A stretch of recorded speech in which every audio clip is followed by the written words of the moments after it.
ఒకరోజేమో అంటే మాజీ ముఖ్యమంత్రి గారికి ఆత్మలతో మాడటం చాలా ఇష్టం సార్. ఒకరోజు ఒక ఆత్మతో మాడతారు, పొద్దున వచ్చి ఐబీ అంటారు అధ్యక్ష. మళ్ళీ దాని తర్వాత ఒకరోజు స్టోఫల్ అంటారు, ఒకరోజు సిబిఎస్ఈ అంటారు. 3 లెటర్స్ డిస్కస్. మొదటిది ఐబీ స్కూల్ పెట్టారా లేదు, కానీ ఐబీ దగ్గర నుంచి ఒక రిపోర్ట్ తెప్పించేదానికి 5 కోట్ల రూపాయలు ఖర్చు పెట్టారు అధ్యక్ష. 5 కోట్ల రూపాయలు ఒక రిపోర్ట్ కోసం. అలానే టోఫల్ ఏమైనా అమలు చేశారా? చేయలేదు. ఇంకా సిబిఎస్ఈ మోడల్ ఆఫ్ ఎగ్జామినేషన్ అధ్యక్ష. ఇది సిబిఎస్ఈ మోడల్ ఆఫ్ ఎగ్జామినేషన్. నేను సిబిఎస్ఈ స్టూడెంట్ని అధ్యక్ష. 10th క్లాస్ పరీక్షలు అంటే మాకు యూనిట్ టెస్ట్ల నుంచి సెమీఫైనల్స్, ప్రీ ఫైనల్స్, మాక్ ఫైనల్స్, దెన్ ఫైనల్కి వెళ్తాం అధ్యక్ష. ఇది ఏదీ జరగకుండా, ఉపాధ్యాయుల్ని ప్రిపేర్ చేయకుండా సింపుల్గా సిబిఎస్ఈ మోడల్ ఆఫ్ ఎగ్జామ్స్ అనేసారు అధ్యక్ష. ఓకే, 10th క్లాస్లో చేశారు సరే, 9th క్లాస్లో ఆ మోడల్ తీసుకొచ్చారా? ఎందుకంటే మన ఫార్మేట్కి ఆ ఫార్మేట్కి తాడం తీసుకురాలి.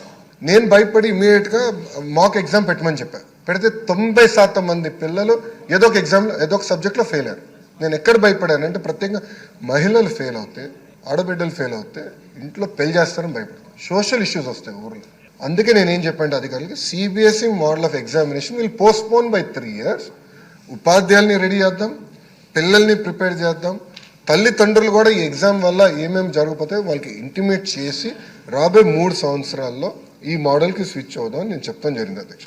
ఇంకా అధ్యక్ష, స్కూల్ ఇన్ఫ్రా గురించి కూడా గౌరవ సభ్యులు అడిగారు. జియో 117కి ఆల్టర్నేటివ్ రెడీ అయిన తర్వాత మన ఫస్ట్ ఐడియా వస్తుంది అధ్యక్ష. మేము బలంగా నమ్మేది 1 class 1 teacher మోడల్. నేను విద్యాశాఖ మంత్రిగా నాకు బాధ్యతలు ఇస్తున్నారని టీవీ స్క్రోలింగ్ వచ్చినప్పుడు నాకు గౌరవ మున్సిపల్ అడ్మినిస్ట్రేషన్ శాఖ మంత్రి నారాయణ గారు నాకు ఫోన్ చేసి, లోకేష్, నేను మున్సిపల్ స్కూల్స్ నా కింద ఉండేది గతంలో, అప్పుడు నేను 1 class 1 teacher పెట్టా, దానివల్ల అద్భుతమైన రిజల్ట్స్ వచ్చినాయి.